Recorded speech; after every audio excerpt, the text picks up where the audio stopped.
बिस्मिल्लाहिर्रहमानिर्रहीम। अस्सलामुअलैकुम। सीरतुन्नबी बाब 22। उसी वक्त घबराहट के आलम में उनकी आँख खुल गई। उन्होंने फ़ौरन कहा, मैं अल्लाह की कसम खाकर कहता हूँ कि ये ख्वाब सच्चा है। साथ ही उन्हें यकीन हो गया कि जहन्नुम से उन्हें रसूल अल्लाह सल्लल्लाहु अलैहि वसल्लम ही बचा सकते हैं। फ़ौरन अबू बकर सिद्दीक़ रज़ी अल्लाह अन्हा के पास आए, उन्हें अपना ख्वाब सुनाया। अबू बकर सिद्दीक़ रज़ी अल्लाह अन्हा ने फ़रमाया, इस ख्वाब में तुम्हारी भलाई और खैर पोशीदा है। अल्लाह के रसूल मौजूद हैं, उनकी पैरवी करो। चुनाचे हज़रत खालिद बिन सईद रज़ी अल्लाह अन्हा फ़ौरन ही नबी करीम सल्लल्लाहु अलैहि वसल्लम की खिदमत में हाज़िर हुए। उन्होंने आपसे पूछा, ए मोहम्मद, आप किस बात की दावत देते हैं? आपने इरशाद फरमाया, मैं इस बात की दावत देता हूँ कि अल्लाह एक है, उसका कोई शरीक नहीं, कोई उसके बराबर का नहीं, और ये कि मोहम्मद अल्लाह के बंदे और रसूल हैं, और तुम जो ये पत्थरों की इबादत करते हो, इसको छोड़ दो। ये पत्थर ना सुनते हैं, ना देखते हैं, ना नुकसान पहुंचा सकते हैं और ना फ़ायदा पहुंचा सकते हैं। ये सुनते ही हज़रत खालिद बिन सईद रज़ी अल्लाह अन्हा मुसलमान हो गए। उनके वालिद का नाम सईद बिन आस था। उसे बेटे के इस्लाम कबूल करने का पता चला तो आग बगूला हो गया। बेटे को कोड़े से मारना शुरू किया, यहाँ तक कि इतने कोड़े मारे कि कोड़ा टूट गया। फिर उसने कहा, तूने मोहम्मद की पैरवी की, हालांकि तू जानता है वो पूरी कौम के ख़िलाफ़ जा रहा है, वो अपनी कौम के माबूदों को बुरा कहता है। ये सुनकर हज़रत खालिद बिन सईद रज़ी अल्लाह अन्हा बोले, अल्लाह की कसम, वो जो पैगाम लेकर आए हैं मैंने उसको कबूल कर लिया है।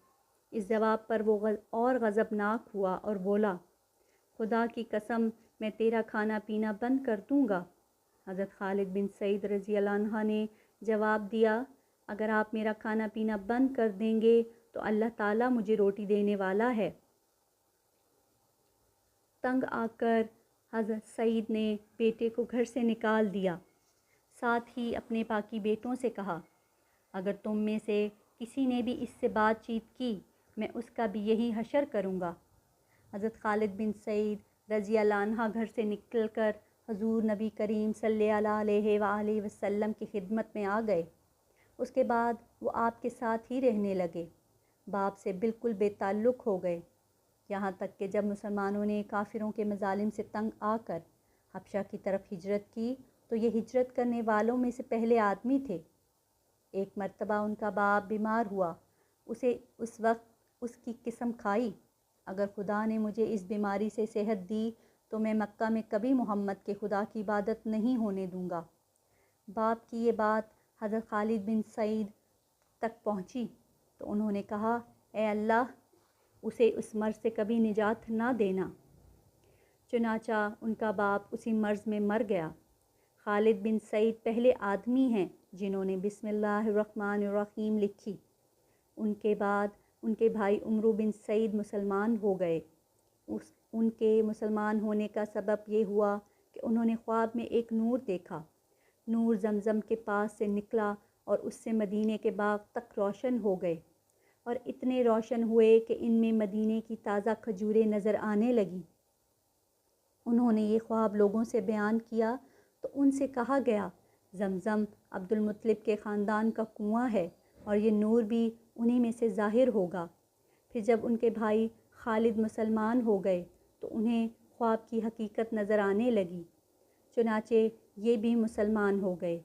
उनके अलावा सैयद की औलाद से रियान और हुक्म भी मुसलमान हुए। हुक्म का नाम नबी करीम सल्लल्लाहु अलैहि वसल्लम ने अब्दुल्ला रखा। इसी तरह इब्तदाई दिनों में मुसलमान होने वालों में हज़रत सहीब भी थे। उनका बाप ईरान के बादशाह कसरा का गवर्नर था। एक मर्तबा कसर की फ़ौजों ने उसके इलाके पर हमला किया। इस लड़ाई में सहीब गिरफ़्तार हो गए, उन्हें ग़ुलाम बना लिया गया। उस वक्त ये बच्चे थे, चुनाचे ये ग़ुलामी की हालत में ही रोम में پلے بڑھے، وہیں جوان ہوئے۔ پھر عرب کے کچھ لوگوں نے انہیں خرید لیا اور فروخت کرنے کے لیے مکہ کے قریب عکاظ کے بازار میں لے آئے۔ اس بازار میں میلہ لگتا تھا۔ اس میلے میں غلاموں کی خرید و فروخت ہوتی تھی۔ میلے سے ایک شخص عبداللہ بن جدعان نے خرید لیا۔ اس طرح یہ مکہ میں غلامی کی زندگی گزار رہے تھے کہ نبی کریم صلی اللہ علیہ وآلہ وسلم کا ظہور ہو گیا۔ ان کے دل میں آئی کہ جا کر بات تو سنوں۔ یہ سوچ کر گھر سے نکلے۔ راستے میں ان کی ملاقات عمار بن یاسر سے ہوئی۔ انہوں نے ان سے پوچھا، صہیب کہاں جا رہے ہو؟ یہ فوراً بولے، میں محمد کے پاس جا رہا ہوں تاکہ ان کی بات سنوں اور دیکھوں وہ کس چیز کی طرف دعوت دیتے ہیں۔ یہ سن کر عمار بن یاسر بولے، میں بھی اسی ارادے سے گھر سے نکلا ہوں۔ یہ سن کر صہیب بولے، تب پھر اکٹھے ہی چلتے ہیں۔ اب دونوں ایک ساتھ قدم اٹھانے لگے۔